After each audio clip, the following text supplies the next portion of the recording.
Magandang araw sa ating lahat. So welcome again to our subject, Intermediate Accounting. And we are actually on the series of discussions about the topics of inventories.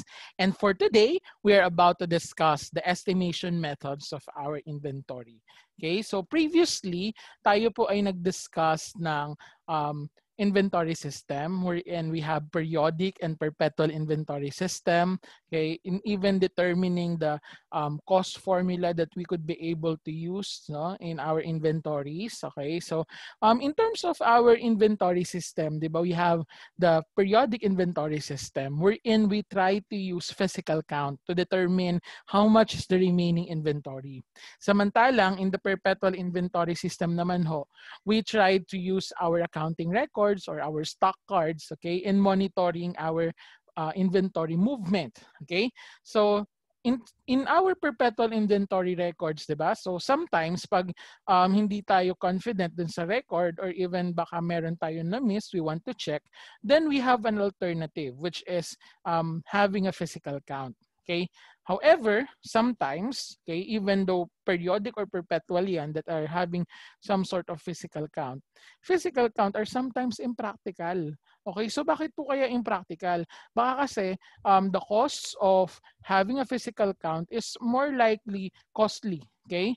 To have kasi baka mamaya kailangan mo ng maraming tao, no, para magkaroon ng physical count ng inventories, or even baka mamaya it's other locations, so additional cost pa yung pagpunta doon, no. So again, in some cases, no, physical count of our inventories are impractical. Example po for large retail companies that have various locations, as mentioned to you a while ago, no, and it sells different items, no. So it is kumbaga it could be able na ma-count naman natin yung mga inventories na yon, no. However, no, it would have a large cost kasi aside from ayun nga, no, tracking it with people who will have that physical count, no, babayaran din natin yung other expenditures din nila, no. So in that case, no, for convenience purposes, no, companies are using some substitutes or substitute measures, okay, in order for them to determine yung inventory on hand if physical counts seem to be impractical. So yun po yung pag-uusapan natin ngayon. We try to estimate. And sir, palagi bang mag-estimate tayo? So sasagutin natin yan mamaya. Okay, so in the inventory estimation, now we have two methods. We have the gross method and retail inventory method. So we will be discussing these two, no, as we move along with this particular video presentation. Okay? So let's proceed, no, doon sa unang inventory estimation method, which is the gross method. Okay, so pag sinabi natin gross method is also known as gross margin method. Okay? So also gross profit or gross margin, 'di ba? That's actually computed using yung ating net sales, okay, less our cost of goods sold. Hindi po ba? Yun yung computation natin dyan. Net sales less cost of goods sold. Okay, that's the gross margin. So mamaya in our computations, we will be using that concept. So under this particular method, okay, so the company, okay, needs an estimate of an inventory, especially in terms of interim reporting. Okay, pag sinabi pong interim reporting, it is a reporting which is less than 1 year. Okay, so kasi in IAS number 1 for the presentation of financial statements, no, it is indicated there that we prepare the financial statements at least annually. So that's the minimum, no, annually. But in companies, of course, sometimes for regulatory purposes, no, they try to prepare reports, no, for interim or shorter than 1 year. Let's say monthly, quarterly, semi-annually, wherein, sabi natin kanina, physical count are somehow costly. Isipin nyo kung monthly yung preparation ng interim reports natin, no? Every month, nag-physical count ka.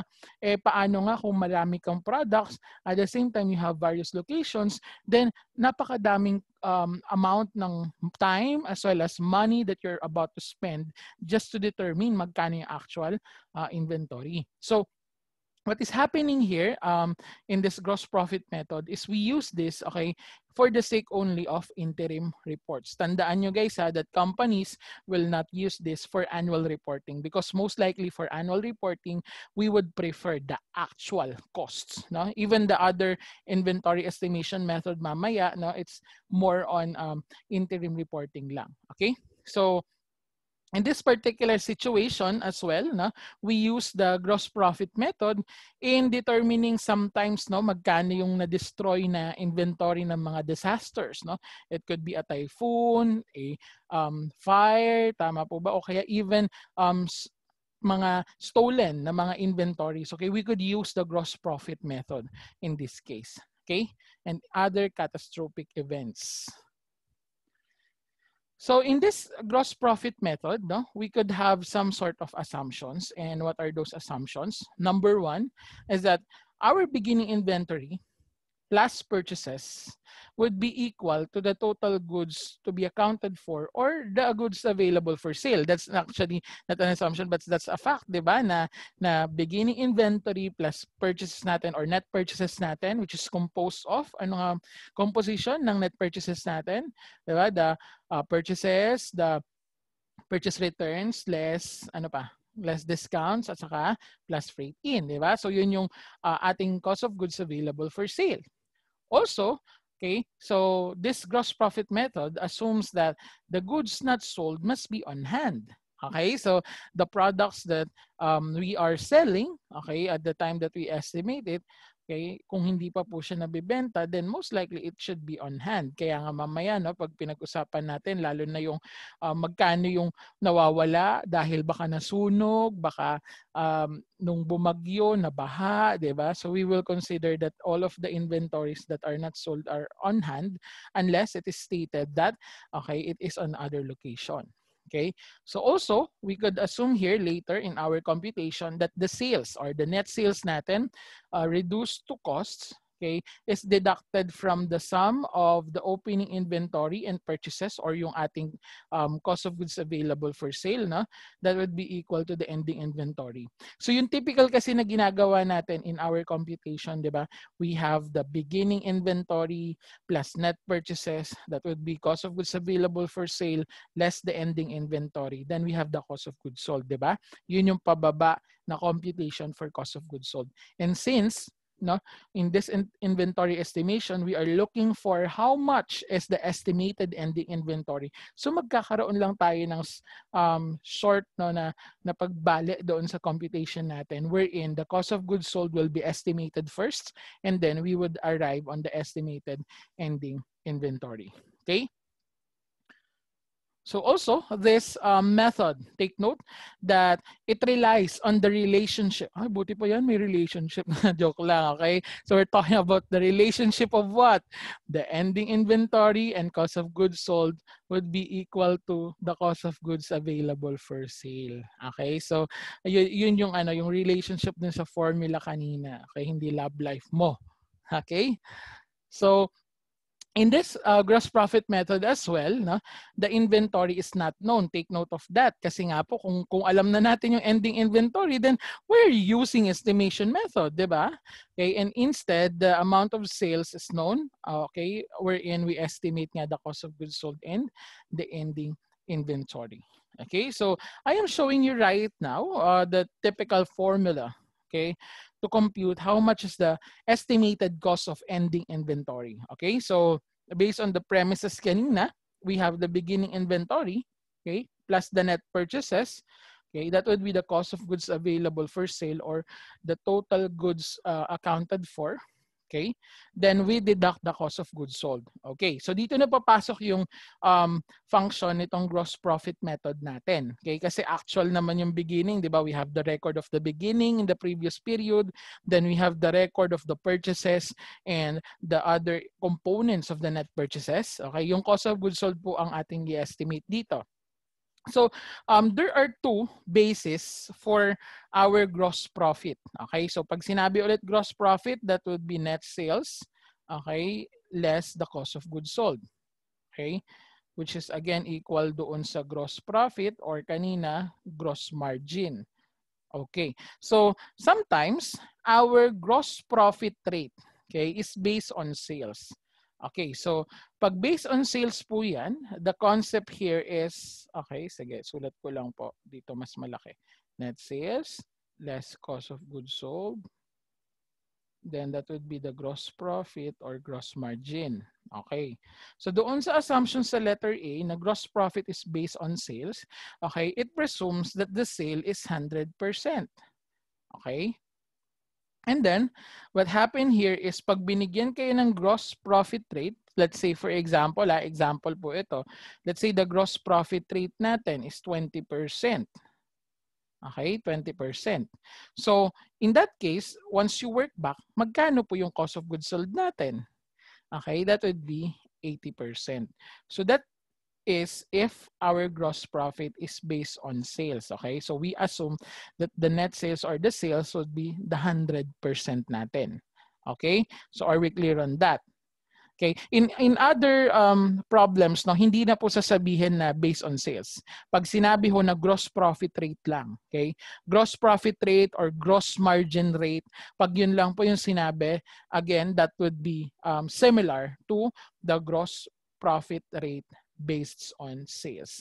Okay, na kung saan we deduct the whatever percentage of cost of goods sold mula doon sa net sales natin to arrive at our gross profit. Okay, kaya nandito po, no, to determine magkano yung cost of goods sold, yung net sales po natin, okay, our net sales, kasi sabi kanina, di ba, we could not determine magkano yung cost of goods sold, but rather we put it in the relationship of the net sales as well as cost of goods sold. So, net sales natin, multiplied mo by 100% less the gross profit rate, di ba? Kagaya nito, 100% yung ating net sales, di ba, as basis, less mo yung gross profit rate. Sasabihin, gross profit rate based on sales, 20%. So, ang cost of goods sold rate natin is 80%. So, if we multiplied 80% with the net sales, then madidetermine natin kung magkano yung estimated na cost of goods sold natin. Okay? Are we clear on that?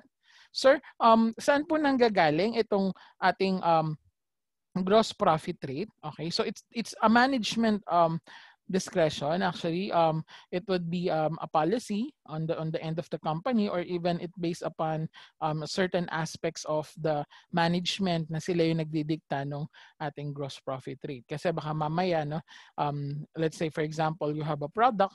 Okay, and per product, it would be your gross margin or yung gusto mong tubuin kada product. Okay, so they set it. Okay, and then they compute from that yung ating magiging selling price. Kasi yung net sales natin, di ba, nagbe-base yan sa selling price. Okay, so that's if gross profit based on sales. So 100% deduct the gross profit rate. But sometimes, okay, our gross profit rate is based on costs. Okay, so that's the second alternative. Okay, pag based on cost, ang ibig sabihin po nun, okay, let me just erase some of the data here. Okay, so ayan. So pag sinabi nating gross profit based on costs, dito naman po ang ina-assume natin, okay, kanina sa based on sales, 100% yung sales. Ngayon, ang 100% would be the costs. Okay, 100% yung cost. Okay, so let's say for example, 20% yung gusto nating gross profit. So what does it mean? Our selling price now is 120% of the cost. So ganun yung mangyayari sa atin, 120. Okay, again, the 100% is the cost of goods sold if it is based on costs. Okay, and then the gross profit rate is estimated. Okay, so we have the 20%. Na example, to arrive on our net selling price na dapat maibenta natin yung particular product na yon at 120% of its costs. Okay, so again, magkaiba yung 100% nila as you can see in the computation, sample computation na binigay ko sa inyo. So what will happen here is to determine magkano yung cost of goods sold. Unlike kanina that we deduct kasi kumbaga the difference of the net sales na 100% kanina and then the gross profit, yun yung attributed to the cost of goods sold. Ngayon po, the net sales, okay, net sales natin is based dito sa 120% na kagaya na example ko. So ang gagawin natin is we try to divide the net sales with the 100% nga na based on cost plus the gross profit rate. Kaya yun kasi yung percentage ng sales natin. Okay? So, pag dinivide natin yon mathematically, then we could arrive on the 100%. Hindi po ba? Eh, ano ba yung 100% na yon? That would be our cost of goods sold.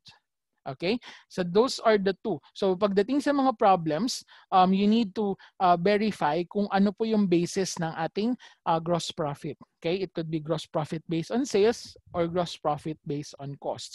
Again, pagka gross profit lang yung nakalagay or gross profit rate, then wala na tayong pag-uusapan that will be similar to the based on sales. Okay?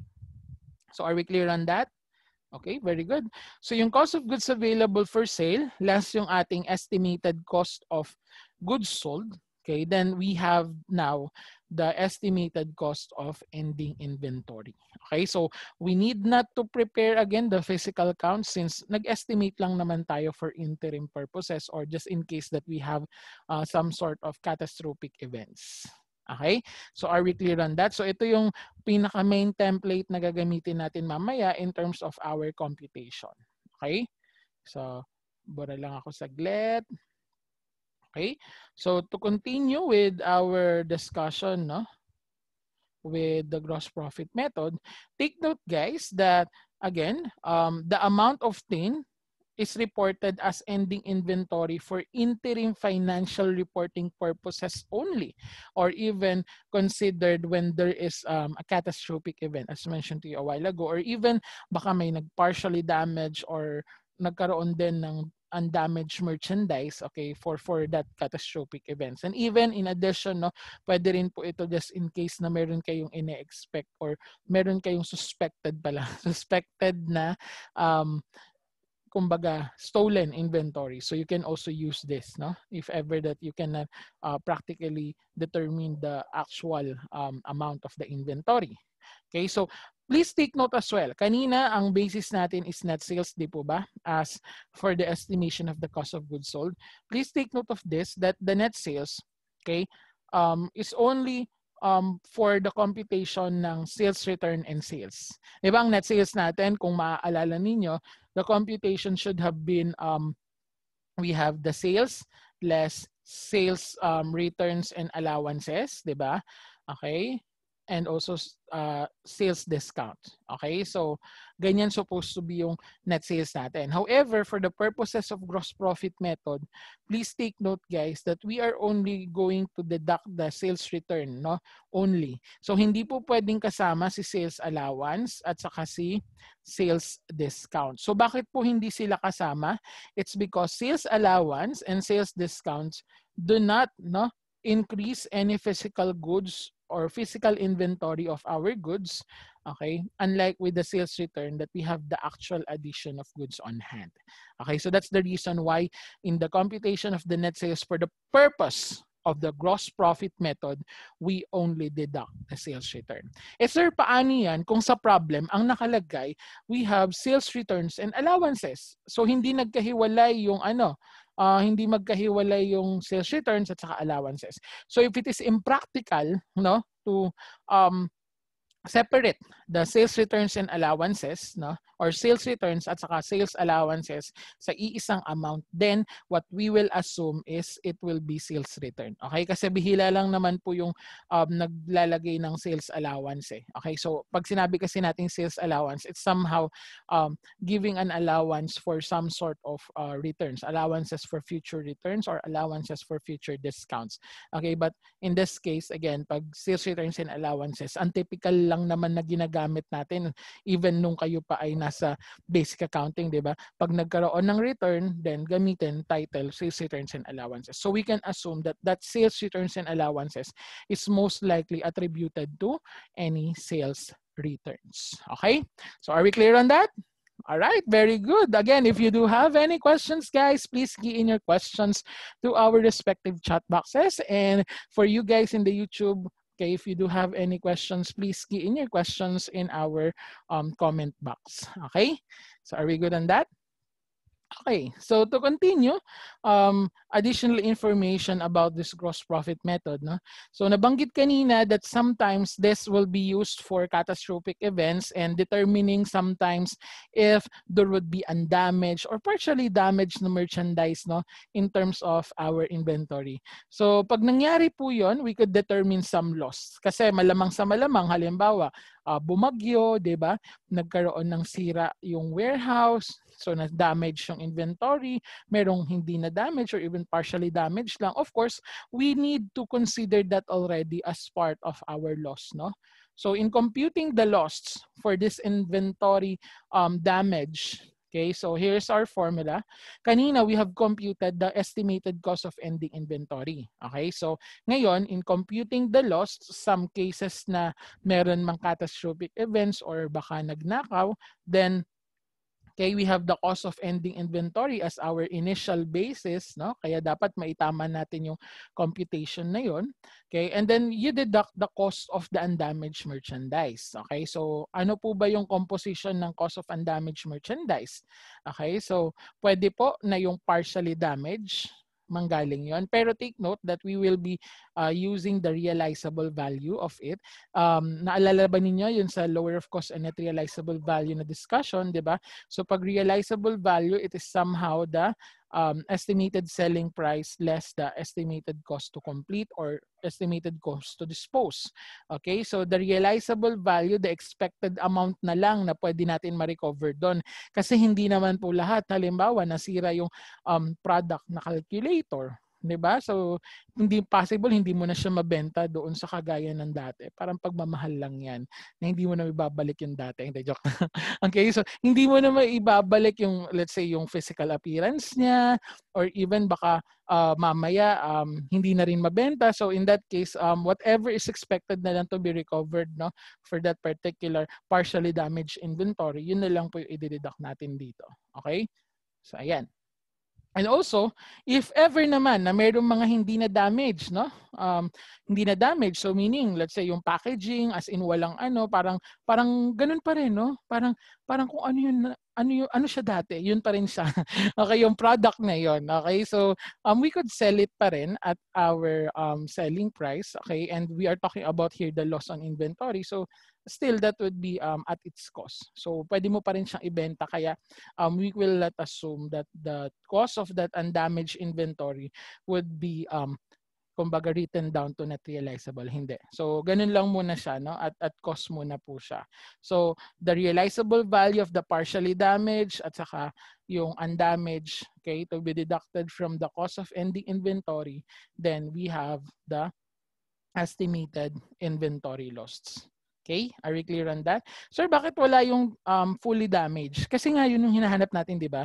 Pag fully damaged, anong gagawin mo? Di ba? Pag sirang-sira na, anong gagawin mo? Itatapon mo, di ba? So hindi mo na ibibenta. So that's already the loss na dinedetermine natin dito. Okay? That's why we do not include any fully damaged merchandise. Alright? So are we clear on that? Okay, so ito po, no? Again, the cost of undamaged merchandise, okay, must be deducted at lower of cost or net realizable value. Okay, even though yung undamaged merchandise natin, no, you sabi ko kanina, you have the inventory cost, but in most cases, no, you will also determine the lower of cost and net realizable value. But somehow, okay, ito lang based on experiences and even the problem, since hindi naman siya masyadong affected kasi nga undamaged pa siya. Okay, so most likely at cost pa rin siya. Pero at the end of the reporting period, of course, you will be determining the net realizable value kasi di ba yun yung ating ending reporting na it should be at lower of cost and net realizable value. Also, gross profit method, as stated a while ago, okay, is not allowed for annual external reporting purposes. So we just simply use it for the sake of estimating an interim reporting. Okay, so those are the theoretical basis natin na gagamitin in our computations related to our gross profit method.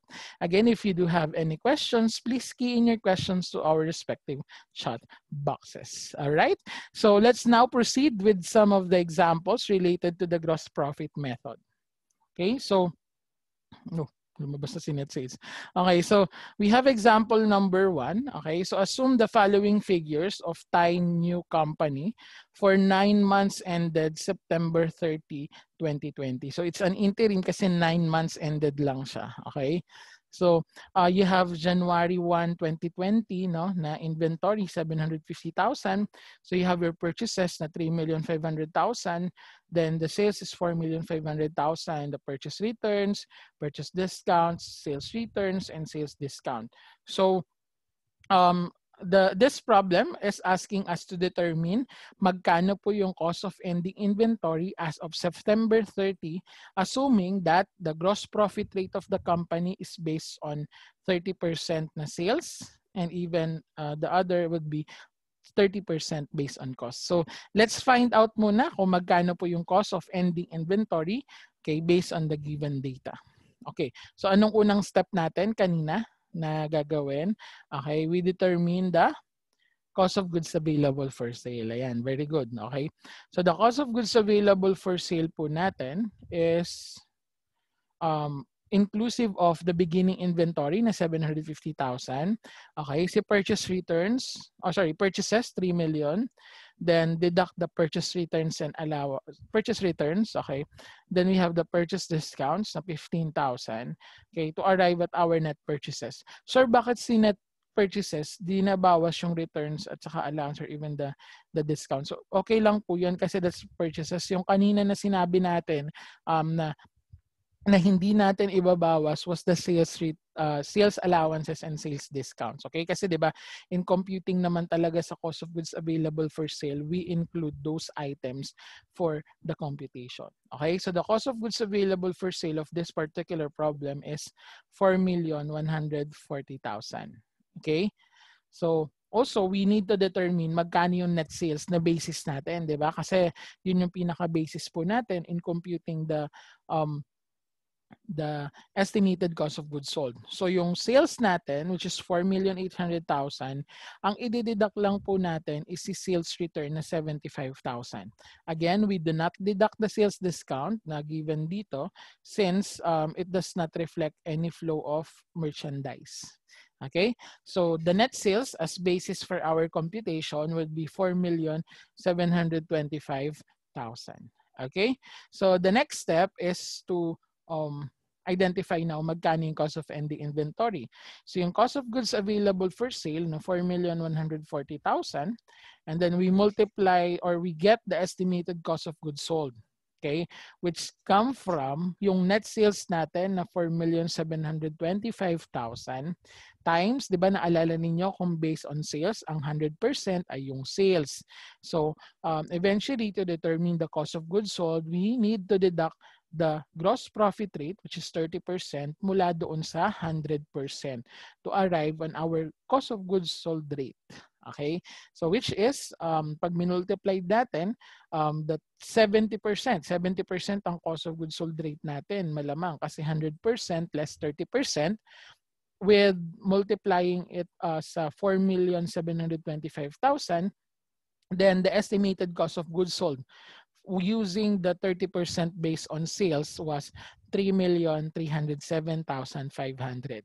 Okay, and our estimated cost of ending inventory is the cost of goods available for sale na 4,140,000 less the estimated cost of goods sold na 3,307,500. That would be 832,500. Okay, so that's our estimated cost of ending inventory, which is based on sales, yung gross profit rate natin. Okay, so if you again have questions, please let me know lang in our chat box. Okay, so the other question was actually for the 30% based on costs. Okay, so ito na po, no? So same pa rin naman, I've just presented lang ulit yung availables per sale at saka yung net sales na basis natin. So we have 30% based on costs. Okay, so our cost of goods sold estimated, dun muna tayo mag-focus, okay, is 4,725,000. And since this is based on cost, ang 100% ay ano? Yung cost, di po ba? Okay, so we divide it by the 100% plus the 30% na based on cost. So divided by 130%. So we have now the estimated cost of goods sold na 3,634,615. So yun yung estimated cost of goods sold, which we need to deduct from the actual cost of goods available for sale para makuha natin yung cost of ending inventory if it is based on costs, no, na 505,385. Okay, so are we good on that? So that's our first example. So in your interim financial report, yun yung mga lalabas na cost of ending inventories natin. Okay, so again, if you do have any questions, please let me know. Okay, so let's proceed with our second example. Okay, so assume that Polka company begin 2020 with an inventory of 500,000. So that's the beginning inventory. And on September 15, okay, so on September 15 natin, okay, so a warehouse fire destroyed the entire inventory. So nagkaroon daw ng sunog, no? Nagkaroon ng sunog and the entire inventory was, kumbaga, na-wash out, no? Nasunog. So the company records indicates that the net purchases, okay, up to that period was 1,100,000 and the net sales was 1,800,000 prior to the fire. Okay, so the gross profit ratio, ito pala yung other term ng gross profit rate, no? Gross profit ratio or gross margin ratio. Okay, so in each of the previous 3 years has been close to 40%. So that would be our estimated gross profit rate, no, 40%. Nakita nyo sa problem, hindi sinabi kung ano yung basis ng gross profit ratio because of the fact na sinabi ko kanina sa inyo that it is the same with the gross profit based on sales. Okay, so let's identify magkano po yung loss ng company with regards to the inventory na natupok ng apoy. Okay, so first we determine ito na the beginning inventory as per record, which is 500,000. Okay, then we add the net purchases na 1,100,000. So the cost of goods available for sale is 1,600,000. Okay, and then we estimate the cost of goods sold natin. Okay, which is the net sales na 1,800,000 prior to the fire.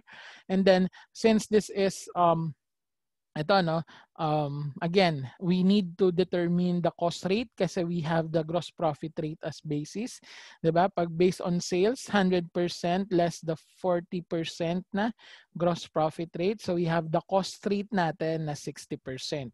So the estimated cost of goods sold of that 1,800,000 na sales was 1,080,000. Okay, so your cost of goods available for sale na 1,600,000 less the estimated cost of goods sold na 1,080,000. Then your costs of the estimated ending inventory na natupok ng apoy, and now we consider that as the total loss on fire kasi walang sinabing natira, di ba? Parang pagmamahal niya walang natira. Joke lang. Okay, so ayan, the loss on fire in this case was 520,000. Okay, so eventually, no, that would be the recorded loss already. No? Kasi nga wala nang natira as in na in that particular, unless you could determine kung ilan yun.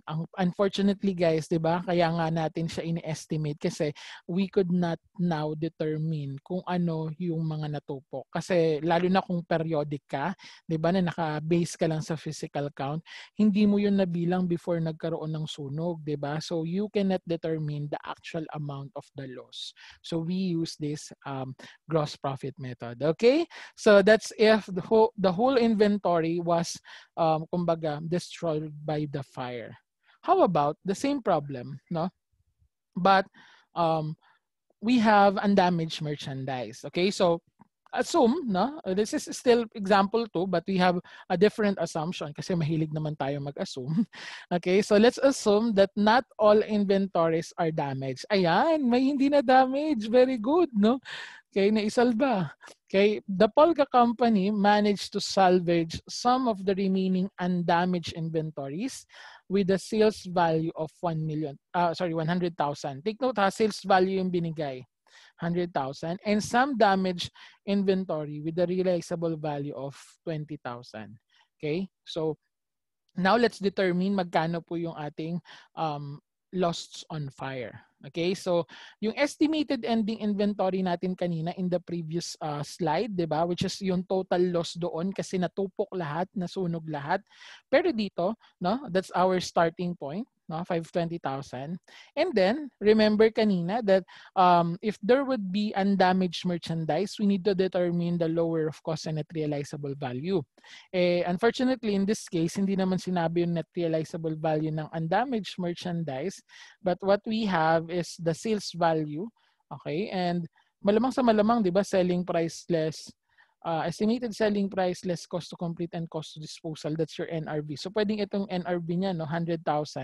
But syempre, since it is lower of cost and NRV, okay, so we need to determine the costs. Magkano yung cost nitong selling value na to na 100,000?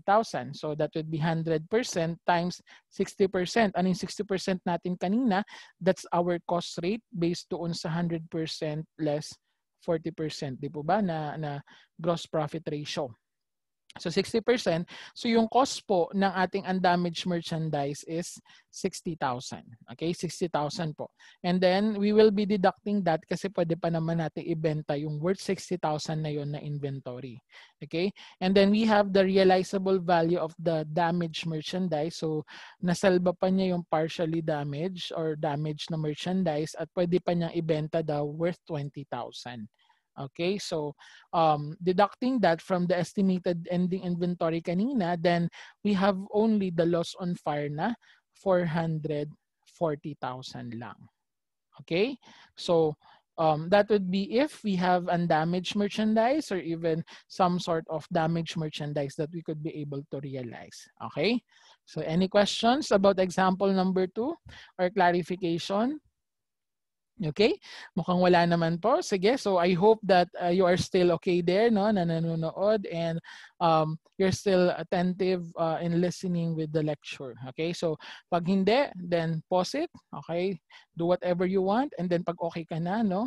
Pag okay na kayo, pag okay ka na, then saka mo i-proceed. Okay? But I hope na mai-proceed natin kasi mahaba-haba pa to.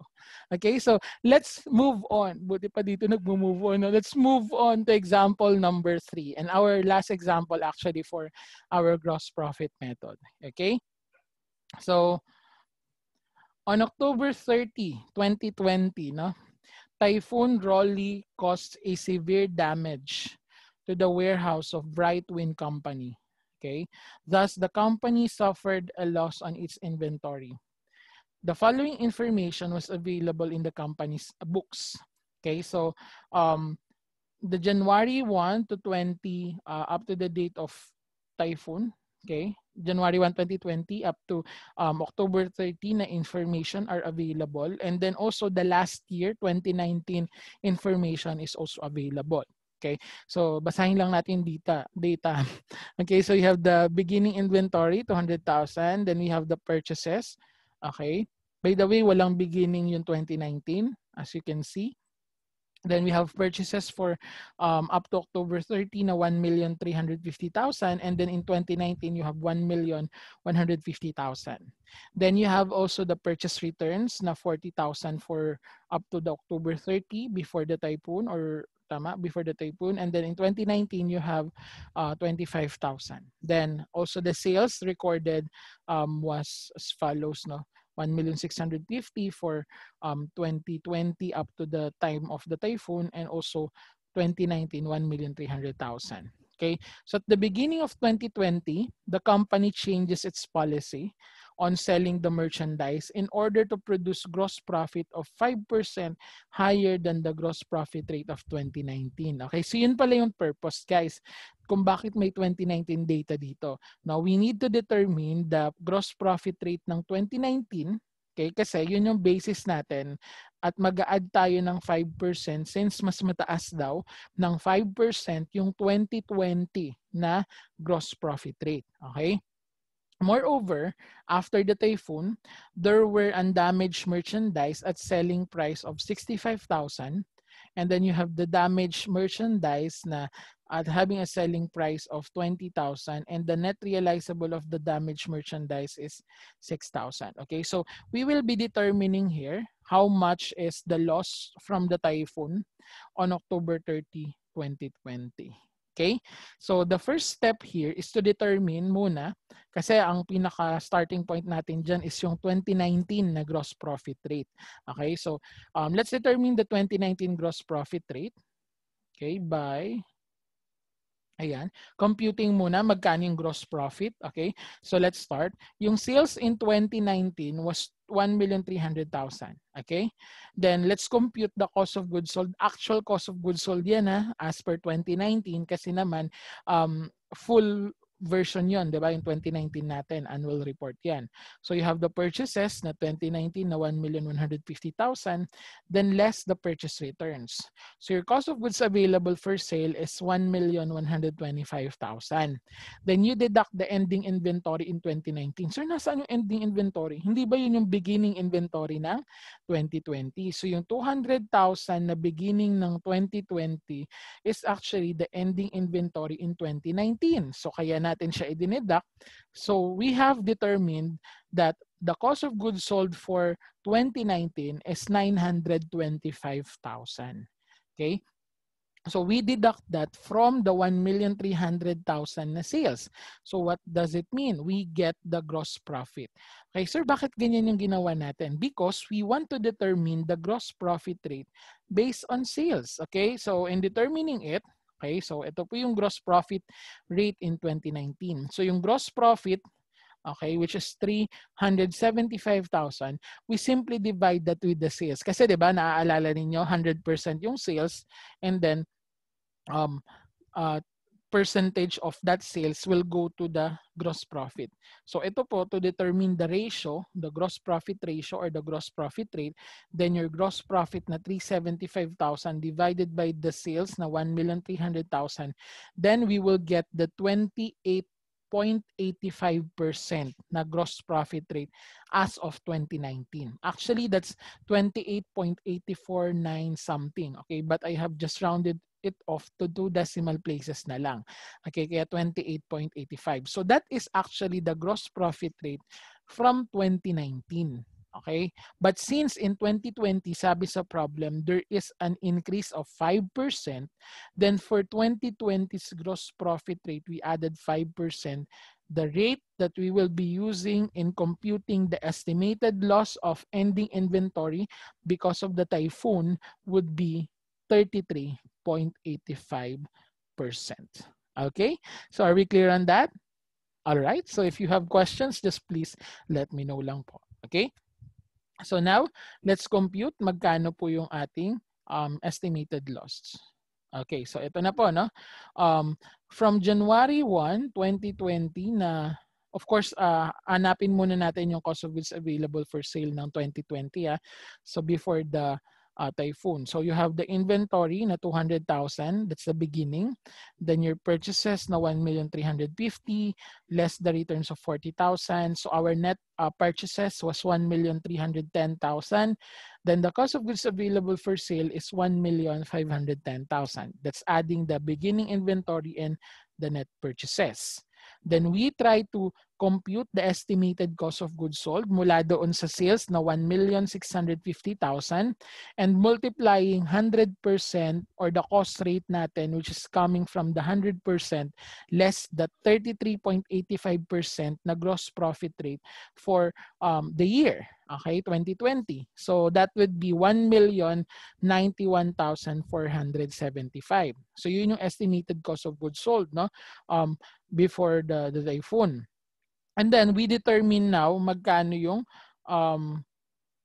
estimated cost of inventory at the time na nagkaroon ng typhoon. So that would be cost of goods available for sale na 1,510,000 less the 1,091,475 na estimated cost of goods sold.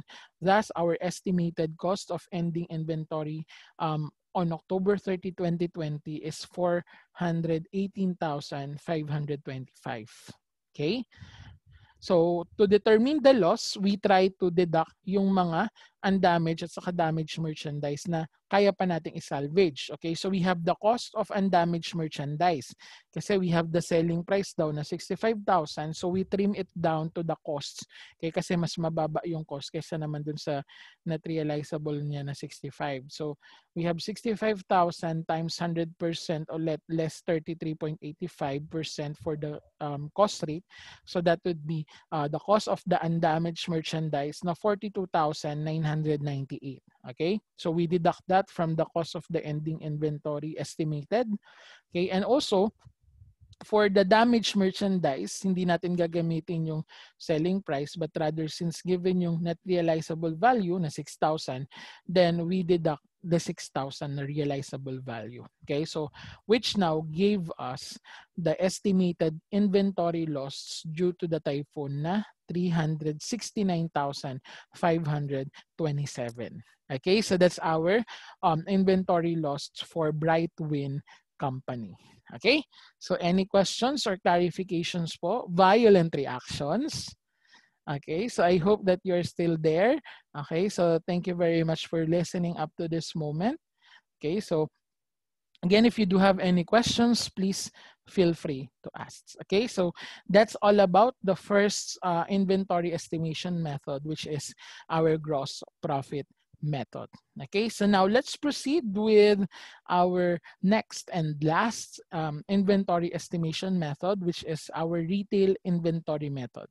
Okay, so this particular method is being discussed under IAS number 2, paragraph number 22. Okay, wherein it is being often used by some retail industries, no, wherein they have large amount of inventories that are changing with similar margins, no, wherein yung impractical use of other costing methods. So most likely, we have the retail. Alam niyo naman po yung retail, di ba? That we have various items, no, that we are selling. Okay, so it's more likely na applicable itong retail inventory methods na to. Now, the cost of the inventory, okay, just like our gross profit method, is determined by reducing the sales value natin, okay, by the appropriate percentage of gross margin. So gross margin din pala eh. Bakit hindi gross margin method? Kasi nga po, we will be using it for the retail purposes. Mamaya, it's cost to retail ratio naman ang tawag natin rather than gross profit or gross profit rate or cost margin, okay, or gross margin. Okay, so this method requires maintenance of records of purchases as to costs at saka selling price. So we are using the costs, no, not only the cost but also selling price. So mamaya in our problems, makikita ninyo, may data na ng costs, may data ka pa ng retail. Kasi gagamitin natin yun both for this method. Okay? So also, it requires that the total costs and retail value of goods purchased, okay, as well as the recording of the total cost and retail value of available for sale and the sales for the period. So again, medyo kailangan natin ng data dito, no? So sa companies, of course, they are already maintaining the records of that, no? Pero in our problem, masasabi mo siya na retail inventory method pag may nakita kang cost at saka retail na information. Okay, unlike with the gross margin method or gross profit method kanina that we have only the cost or even computing for the gross profit rate. Okay. So we have various elements that we need to use here. Again, we have two data that we need, yung cost at saka yung retail information natin. So we have various data at isa-isahin natin to bago ko i-present sa inyo yung computation for the cost to retail ratio under the retail inventory method. Okay, so the first item that we need to take into account would be the freight costs. So as you all know, freight costs or transportation costs are the same. So once that you have freight cost, okay, so it will be part of our what? Our purchase cost. Okay, so mamaya in our computation, makikita niyo yan sa cost column, yung freight cost na yan. Okay?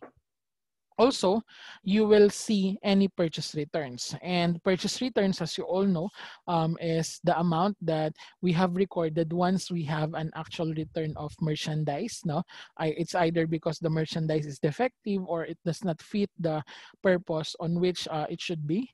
Okay, so sabi po dito, no, ordinarily considered as reduction on both cost and retail. So mamaya in our computation, you can see the purchase returns as a deduction sa cost column at saka meron din siyang retail value na i-deduct doon sa retail column. Okay? The same with purchase discounts and allowances. Pero take note that these purchase discounts and allowances are only reducing the amount of cost of purchases, not retail. Okay, so makikita nyo lang mamaya yan sa costs and not on the retail column. Another would be departmental transfer in. So I think in your cost accounting right now, so you have already discussed transfer in and transfer out, diba? So pag transfer in, it would be most likely, okay, put natin sa setup na meron kang departments, diba? You have department 1, department 2, okay? So yung Department 1, Department 2, for example. Okay, so example lang natin transfer in. So let's say the Department 1's output will be the input for Department 2 or Process 2, diba, sa process costing. So eventually, that amount of the inventory is what we so-called departmental transfer in, no? On Department number 2. Okay? Mamaya, transfer out yun ni Department 1. So just in case lang that there would be departmental transfer in because there would be transfer from one department to another department of our inventory, then this will be accounted for in the same way, sabi po in retail inventory method, as if it was being purchased outside of the company. So what will happen, di ba kanina sa purchases natin, okay, by the way, in the purchases pala, no, it will be having on the both costs and retail column. Okay, so departmental transfer in will be added mamaya sa cost at saka retail. Okay, in connection with the departmental transfer in, we have yung pinanggalingan nito, which is departmental transfer out from Department 1 in my example. Okay, so it represents the amount that we have transferred from one department, no, on our department to another department. So in that case, departmental transfer out for the computation of retail inventory method will be deducted on both cost and retail as well. Okay, so are we good on that? All right. So marami pa yan. Okay, another would be normal shortages. Okay, so such as breakage, damage, theft, or even shrinkages. So these normal shortages or normal damages are, again, from the word itself, normal. No? It's just somehow based on its nature na kaya naggaganap or nangyayari itong normal shortages na to. So what will happen po, okay, just like example, yung pagpagawaan ng bote, di ba? So baka mamaya because of the heat, then yung bote is sumasabog. Okay, so normal lang siya. Pero kapag namali, ikaw yung namali mismo, if it is not avoidable, okay, not avoidable, then malamang normal yun. Pag avoidable, abnormal shortage naman yun. Okay, so dito po, we have to reduce the column because the goods are no longer available for sale. So it will just be deducted on the sales part, no, doon sa retail. Okay, so mamaya in the computation, it will be deducted on the retail column lang. Okay, so retail column, wala siyang costs. Okay, then we have now the abnormal shortages naman, okay, so which is avoidable as mentioned a while ago. So pag abnormal shortages such as na nagkamali tayo, no, on our formula, 'di ba, na ginawa ng product, so that's abnormal source of abnormal damages or abnormal shortages. Then what will happen is it will be deducted on both cost and retail column. So again, pag normal shortages, retail lang. Pag abnormal shortages, no, or abnormal losses, then that would be on both cost and retail column, okay, and reported to as a special inventory account or a loss account later. Okay, because we to do otherwise distorts the cost to retail ratio and overstates the ending inventory. Okay, so that's for the abnormal shortages. And sometimes we give as well discounts to our employees. Okay, so this is different from our sales discount. Pag employee discount, it is only attributed, given to our employees either for loyalty or even for better performances. No, internal lang po yan. Then this discount should not be considered in cost to retail percentage because they do not reflect the overall change in our selling price. Okay, if the sales of the employees initially were recorded in the net of the employee discounts, then those discounts are added back in computing the net sales. So once we have net sales, di ba? Sa net sales mamaya nagagamitin natin, okay, pag dineduct na daw yung employee discount in that case, then kailangan natin siyang i-add back. Kasi nga naman, dapat hindi natin ibawas yung employee discounts na yon because it does not have any reflection of overall change in our selling price. So again, guys, ulitin ko lang ho, pag sinabi sa problem na net sales, okay, tapos na-deduct na po yung sales discount, then we need to add it back. Eh sir, paano yan kung net sales lang na nakalagay or sales lang, tapos hindi naman po sinabi whether na-deduct na yung employee discounts or what. Okay, so we will usually sa mga problem guys, they are assuming that it is already been deducted unless stated na hindi siya na-deduct. That's why we will be adding it back. Okay? So are we good on that? So we will add it back later kapag napansin natin na it was being deducted, or sometimes if it is silent, then i-add back na lang natin. Okay? So we have the last set of the additional information that we will be needing. Okay. So we have the markup. So familiar naman kayo siguro sa markup, diba? So when we talk about markup, it is an additional markup on the original retail price. So additional amount that we are putting in our original retail price. So halimbawa, ang retail price niya is, let's say, 10 pesos. Tapos mag-isip ka pa ng additional markup, then that would be the markup itself, no? So also, sometimes this markup are being canceled. Okay, so if this markup was being canceled, it's known as markup cancellations, and decreases in prices in inventory that the retailer had marked up above the original retail price. So mamaya in terms of our computation, no, dito sa cost to retail method na to, any markup and markup cancellations will appear only on the retail. Sa retail lang po mag-a-appear yan. And in terms of retail, pag markup, of course, add. Okay, and then pag markup cancellation, then deduct. Okay, mamaya in our computation yan. Also, we have net markup, which is the markup less markup cancellations. Okay, so markup minus markup cancellation, that's our net markup. So minsan kasi sa problems, net markup na lang yung nag-a-appear. So again, most likely the markup would be higher than the markup cancellation. Kaya kung ano man yung effect nun, the net markup would be added to our retail column. Okay? Then we have as well markdowns. Okay, so markdowns naman are decreases in the original sales price, no? Counterpart siya ng markup kanina. And ayun, yung parang pag nagsisale, di ba, may markdown na mga nagaganap.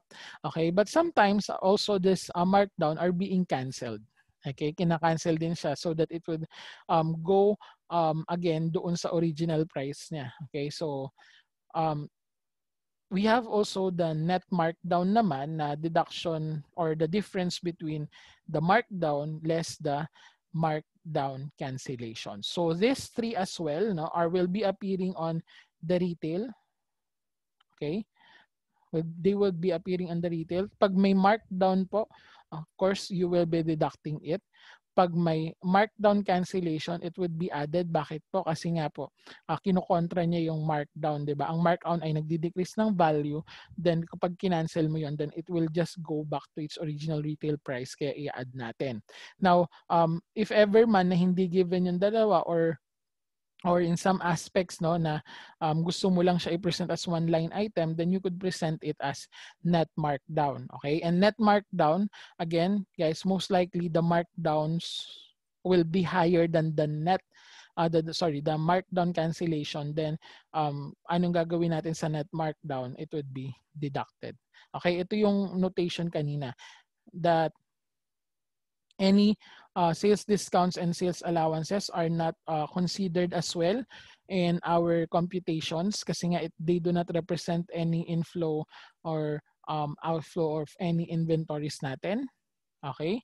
And also, our net markup or our markup cancellation and markdown cancellation na nabanggit ko kanina should neither exceed the original markup or markdown. Kaya nga kanina, di ba, sinasabi ko na sa inyo that our net markup or net markdown is in line with our markup or even the markdowns. Kasi nga po, they would never, yung cancellation, they would never exceed those markup or markdowns. Okay? Sorry, nalilito na. Ayan. Any questions or clarifications? Wala naman. Okay. So those are just some of the information na you would need in order for you to compute for the retail inventory method estimation. Okay. So I will be now showing you an example formula. Okay. So sandali, tanggalin ko lang yung aking picture kasi natatakpan ata yung ating ano. Okay. Stop video muna po ako. Ayan. So here is our pro forma na computations, no, na pwedeng gamitin natin. No need for you to memorize it as mentioned to you a while ago, no, nung in-understand natin unless no gusto niyo i-memorize, pero it's up to you. Okay, so we start with the beginning inventory, okay, which have two columns, 'di ba? The cost and retail, kasi sabi natin kanina sa theoretical, we need to monitor both the cost and retail value natin. Okay, so that we could arrive mamaya in the cost to retail ratio. So we have the beginning inventory, okay, at cost and at retail. Of course, that beginning inventory is the previous ending inventory. Then we have the purchases. Hindi man nabanggit yan kanina, but typically purchases nga po, just like the departmental transfer in, 'di ba? Is added on cost and retail. Okay? So magkaiba ng value yan guys kasi malamang yung retail is mas mataas kasi that is already the expected selling price of that product. Okay? Then we have the purchase return. Sabi natin kanina, we will be deducting it in both cost and retail. While purchase allowances and purchase discounts will only be deducted on cost. Ito na naman yung typical na tanong. Paano po kung nakalagay lang sa problem, purchase returns and allowances? So hindi po sinabi na separate amount yung purchase returns as well as allowances. So what you need to do is, let's go back to the assumption, bakit ba ginagamit yung title na yon in our recording? It's because we have returns, diba? And allowances are just for the sake of expected returns or even expected discount in the future. So most likely, ang high probability is purchase return yon. Kaya again, if there would be purchase returns and allowances, then we will treat it kapag hindi kaya talagang i-separate as if it is purchase returns. Okay? So we will be deducting both cost and retail. Eh sir, paano yan kung wala siyang retail? Eh di okay lang. Kasi we will be treating it naman as purchase allowances. Okay? Kasi it will just be deducted on cost lang. Okay? So tignan mo yung data kung ano man yung given sa problem. Okay, so we have also freight in or transportation in, which will be added only on the costs. Then nabanggit ko kanina, we have the departmental transfer in. So it will be added on both of the costs and retail, while departmental transfer out will be deducted. Okay, so also we have discussed in the previous slide lang yung markup. So markup would be added in the retail only, not on costs. Then we have the markup cancellation. So pa-minus po siya. Ano ulit tawag dito sa dalawang to? Okay, we have the net markup. Okay, net markup siya kapag we have the markup less the markup cancellations. Okay, so pag net markup yung given, of course, it would be added. Okay, then we have the markdown, okay, to be deducted on retail only. Then we have the markdown cancellation. So naka-add siya kasi kina-cancel natin yung naka-minus. And remember as well that we have talked about kanina net markdown. So kapag net markdown naman, ibig sabihin mas malaki yung markdown kaysa sa markdown cancellation, then it will be deducted naman on the retail column. Then we have also the abnormal losses or the abnormal shortages kanina. Okay, so which will be deducted on both costs and retail. Only abnormal lang po yung ibabawas dyan since as you can see here, nasa baba po yung normal loss. Okay, so by the way guys, let me just inform you na itong net add-ons na title dito, again, as I've stated here, no, it is only a term used in my class and not related to any standard. So disclaimer lang po, kasi walang tawag talaga dyan sa from item 1 to 12 na yan. Okay, so for me to easily understood it, then I've just used and put up its name as net add-ons. Okay, so para lang sa class natin yan ha. Wag ninyo ipapasabi sa iba, baka mamaya sabihin nyo net add-ons. Ano po yan? Ilalagay po ba yan sa milk tea? Pearl po ba yan? Or nata de coco? Hindi. Okay, so that's only a terminology again used in our class which comprises the items related to the purchases up to the abnormal losses natin. Okay, so please sa atin lang yan. Okay, especially sa inyo rin mga nanonood, okay, na other than my class. Okay, please take note that this is only applicable for my class. Okay, so ayan, yung net add-ons po na yan is adding all the information from number 1 up to number 12, adding or deducting. Okay, kasi mamaya we will be using that separately for the cost to retail ratio depending upon the method ulit na gagamitan under the cost to retail ratio. Okay. And also we have now the cost of goods available for sale.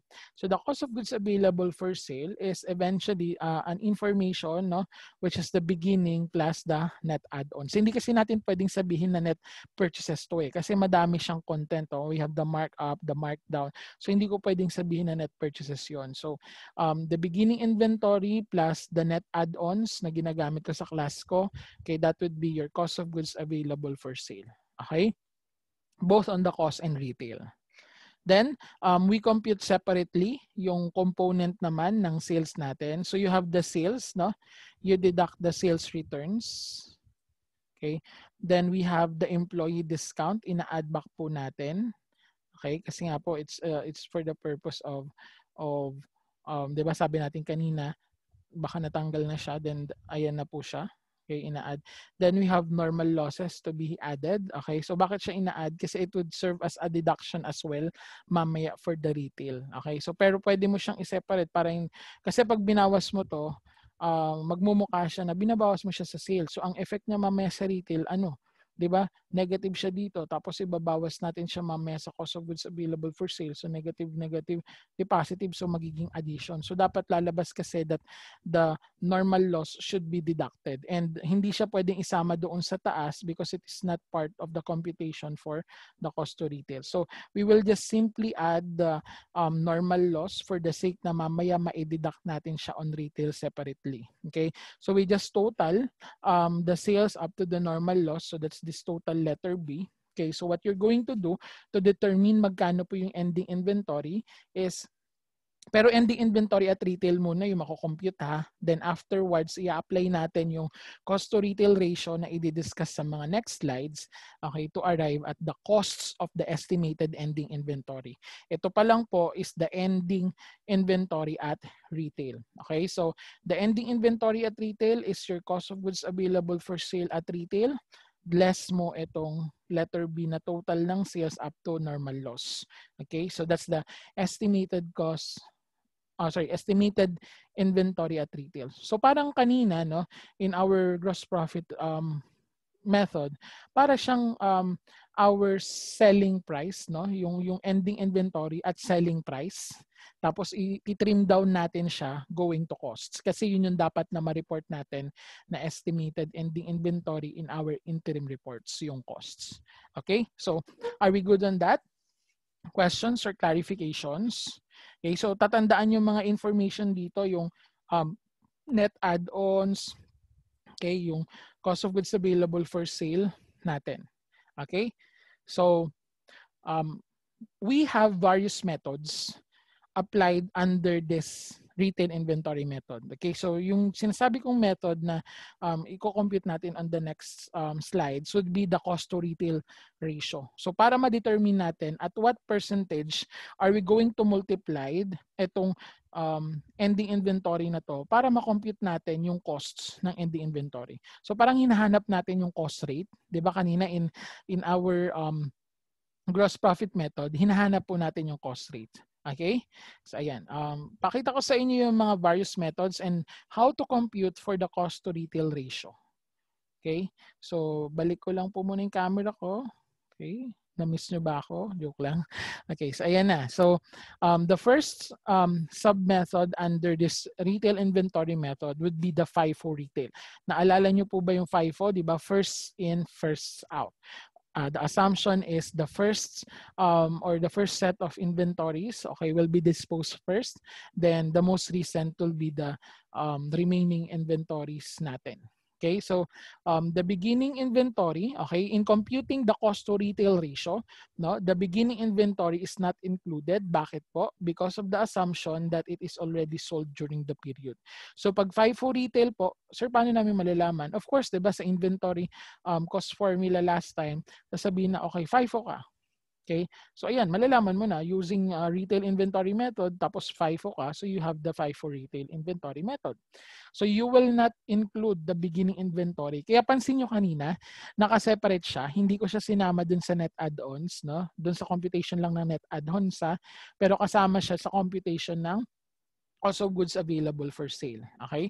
So, in computing the cost to retail ratio under the FIFO retail inventory method, okay? So, ito na po, no?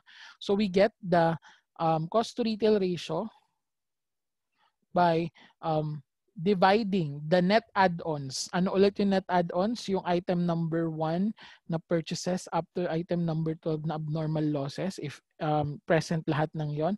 Okay, the net add-ons at costs divided by the retail. Yun yung dahilan kung bakit ko pinangalanan yun na net add-ons kasi for me to easily use that for this formula. Okay? So ayan, costs over retail. So makukompute na natin yung cost to retail ratio. Okay? Or alternative, kung ayaw nyo gamitin yung net add-ons ko, no? You have the cost of goods available for sale at costs.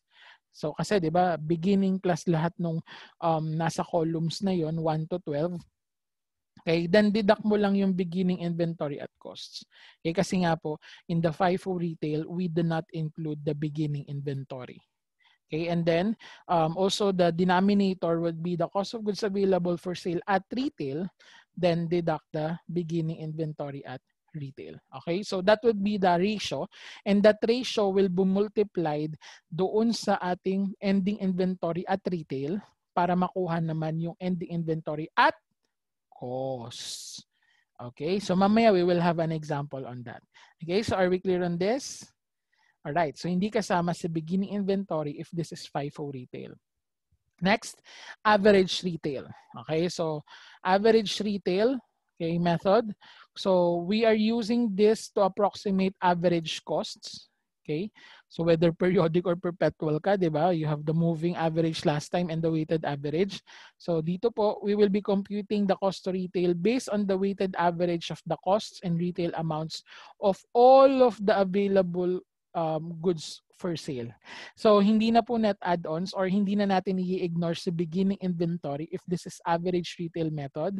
Okay, we will include this now. So in terms of our computation ng cost to retail ratio for our average retail, so gagamitin na po natin yung cost of goods available for sale at cost over the cost of goods available for sale at retail. Okay, so hindi na natin, ulitin ko, for average method or average retail method, we do not exclude yung beginning inventory, unlike with the FIFO. Okay? So ganun ulit, pag nakuha mo itong ratio na to, just simply multiplied it with the estimated ending inventory at retail, then you will now get the estimated ending inventory at costs. And then finally, the last sub-method under this retail inventory method, okay, is yung conventional. Okay, conventional retail inventory method, or we have the average lower of cost and net realizable value method natin. So this is applied. Okay, so ito kailangan sabihin sa problem na average lower of cost and net realizable method or conventional method yung gagamitin natin for retail method. Okay, kasi yung kanina in the first two, we have the usual thinking na kung ano yung cost formula natin, yun po yung method natin, di ba?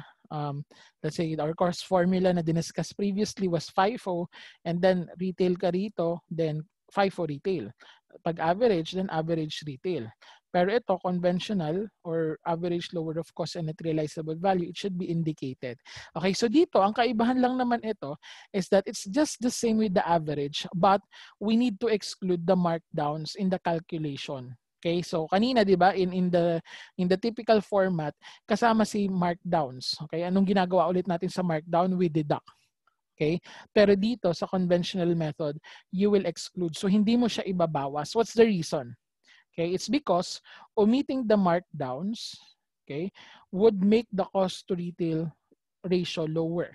Okay, which leads to approximately the lower of cost and net realizable value. So since the method is suggesting na lower of cost and net realizable value siya, then the markdown will be eliminated in the computation. So mangyari kasi mas baba or sorry, tataas si retail, 'di ba? So yung denominator natin is tataas. Okay? So pag tumaas yung denominator, the cost to retail ratio will go down, okay, which will give us the average lower of cost and net realizable value, or the cost to retail ratio to be lower. Okay? So in terms of formula, parang average method din po siya. Pero as you can see, no, the cost of goods available for sale at costs, then cost of goods available for sale at retail, pero ibalik mo yung net markdown. Okay, so again, ano yung component ng net markdown? Your markdown, okay? So kung may markdown ka, i-add back mo. Tapos yung isa kanina, di ba, we have the markdown cancellation. Okay, so ima-minus mo naman. So bali, inet mo na lang, no? Inet mo na lang yung markdown at saka markdown cancellation to arrive on our net markdown, and the net markdown will be added back on the denominator for, again, average lower of cost and net realizable value, or the conventional method. Okay, so are we clear on that? Questions or clarifications before I proceed with an example? Okay, so very good. So we're konting-konti na lang guys, magtiis ka na lang kagaya ng pagtitiis mo sa kanya. Joke lang. Okay, so let's proceed with our example. Okay, so for our example, no, kinumpleto ko na lang yung mga data ulit ngayon para at least magamit natin lahat, ma-apply na lang natin kahit isang problem lang. Okay, so the BTS company uses the retail inventory method in estimating the ending inventory and cost of goods sold. So the following data are available in the company's accounting record. So you have the beginning inventory, both at cost and at retail. You have the purchases, both at cost and retail. No, hindi ko na babasahin yung amount, tignan nyo na lang ha. Okay, then you have the purchases return, both in the cost and retail, freight in, departmental transfer in, which is both on cost and retail, departmental transfer out, then abnormal losses. You have as well the normal losses. Then ito, we have net additional markup or net markups na lang tayo. Then we have also net markdowns. Then you have sales, sales returns, sales allowance. Gagamitin ba yung sales allowance? Di ba? Hindi naman. Okay, then we have the sales discounts, employee discounts kasama, but the sales discount isasama po ba? Malamang hindi, 'di ba? Kasi it does not, sabi kanina, we ignore them because they do not entail any inflow or outflow of any inventory, okay, for the purposes of computation. Then we have freight out, 'di ba? Freight out is an expense, so hindi rin siya kasama rito, okay? So the rest of the data will be used, okay? So here is now the cost to retail table natin. Okay, so you have the beginning inventory. Again, we have the costs and retail columns. So the beginning inventory, okay, 165 for cost and 300 for retail. Then we have the purchases, 600 for cost and 110 or 1,100,000 for the retail. Then purchase returns will be deducted on both costs, okay, and retail. So minus 15,000 for cost and minus 21,000 for retail. Then we have freight in na 19,000. So that will be added only on the costs. Then we have the departmental transfer in to be added on both cost and retail. Okay, the departmental transfer out to be deducted on both the cost and retail. Okay, the net markup, okay, will be added on the retail. The net markdowns will be deducted from the retail only. Then we have the abnormal losses to be deducted, 13,000 on cost and 19,000 on retail. Okay, so wala na tayong ibang information na related dito sa cost of goods available for sale. So I'm trying only to compute the net add-ons based on the data. So pag in-add nyo and diniduct mula sa purchases up to the abnormal loss for the cost column, it's a net add-ons of 561,000. Then for the retail is 933,000 for the net add-ons. Again, just a quick reminder and disclaimer, this net add-ons is only used as title in my class. Okay? So pwede nyo hindi gamitin yan. Okay, so next would be, let's have the cost of goods available for sale. So as you all know, that's the total of the beginning inventory at retail or costs and the net add-ons. So for our cost, the cost of goods available for sale is 726,000, while in retail, it would be a cost of goods available for sale of 1,233,000. Then the next components that we need to get are the sales now, which is 900,000 indicated here in the given. Then we have sales returns na 12,000, so deduct. Again, we do not deduct the sales allowances and sales discounts since they are not part of the computation because they do not entail any flow of inventory. Okay, then we add back the employee discounts given. Okay, then we add also the normal loss. So the total of the amount fees natin, sales up to normal loss, is 898,500.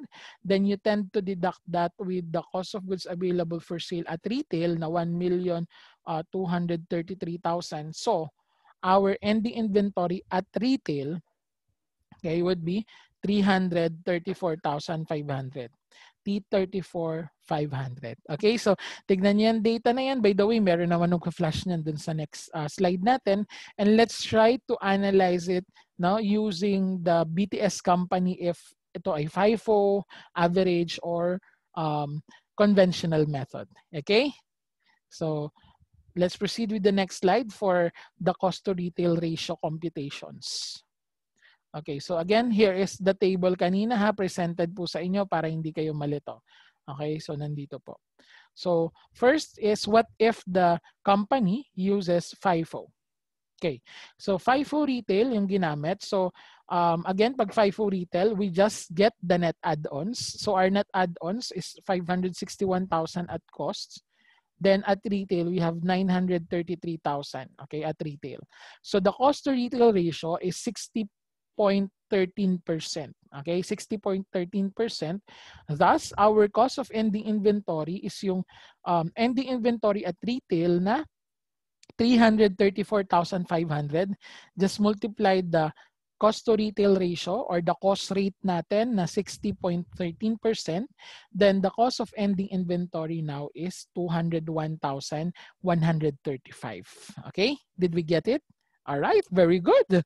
Okay, then for the cost of goods sold naman, as you all know, ang cost of goods sold ay makukompute natin, no, by comparing the cost of goods available for sale and the estimated ending inventory. So the cost of goods sold is equal to, for the FIFO retail method, yung cost of goods available for sale at cost na tayo kasi di ba ang cost of goods sold should be reported and based on costs. Okay, so 726,000, then just simply deduct, no, yung estimated cost of ending inventory na na-compute natin kanina under the cost to retail ratio FIFO percentage, okay, which is 201,135. Thus, the cost of goods sold now under FIFO retail inventory method is 524,865.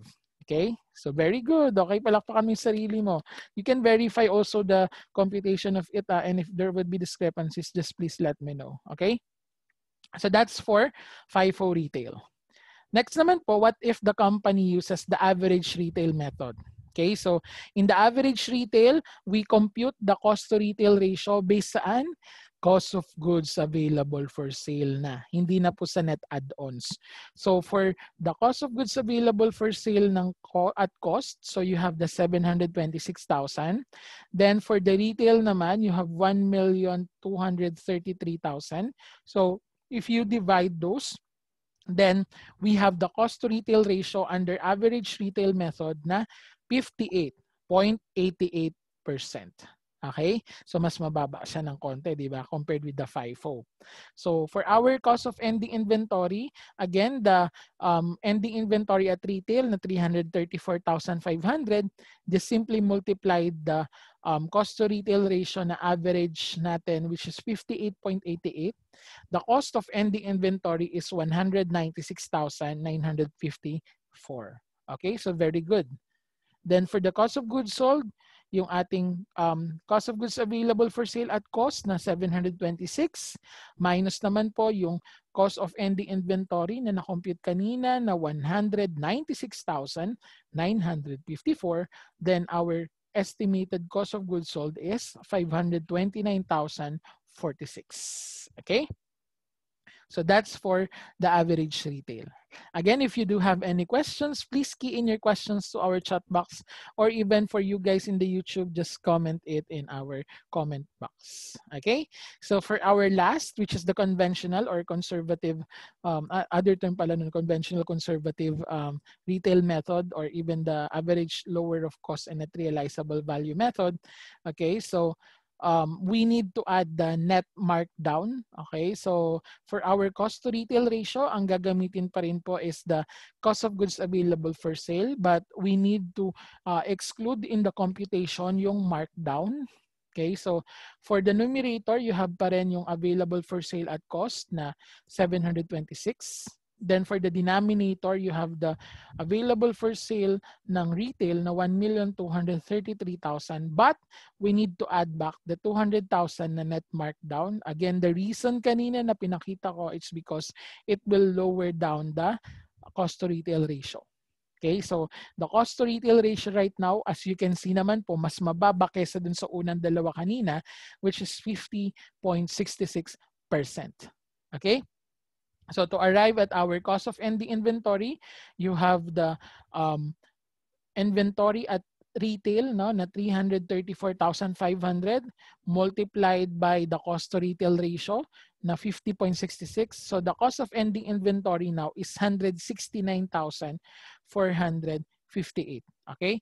Which is, as you can remember, di ba, yung ating inventory at FIFO, 201,000 plus. Yung sa average retail naman kanina, 196,000 plus. Ngayon, 169. So it's just proving us that just adding back the net markdown would really decrease our cost of ending inventory. Okay? Kaya nga siya naging conventional method or lower of cost and net realizable value method. Okay? And finally, for our cost of goods sold, okay, so our cost of goods available for sale at cost na 726,000, less nyo yung cost of ending inventory na 169,458, okay, as computed kanina, then our cost of goods sold is 556,542, which is actually, as you can notice din naman po, okay, compared with the rest naman, mas mataas naman yung cost of goods sold nitong conventional retail method. Kasi kanina in the FIFO, the cost of goods sold was 524,000 plus. Sa average method naman, 529,000 plus. So ito 556. So as you can see, no, in terms of ending inventory, pinakamababa si conventional. Pero in terms of cost of goods sold, pinakamataas si conventional in cost of goods sold. Okay? So that's how it works for the retail inventory method. Okay? So kinumpleto natin yung mga data. So again, if you do have any questions, no, please key in your questions to our chat box. Okay, so that's the end of this discussion about inventory estimation. I hope na may natutunan po kayo. So again, if you do have any questions, please key in your questions to our chat box. No? Paulit-ulit ako, pero again, ask questions, ask questions, ask questions. Okay, and for you guys, okay, if you want to see more videos about inventories and other topics, okay, please subscribe to this channel. Okay, so thank you very much, guys. Again, this is your instructor, Noel A. Bergonia, and I'll see you all on our next video. Okay, stay safe and God bless. Okay, sayonara. Sayonara.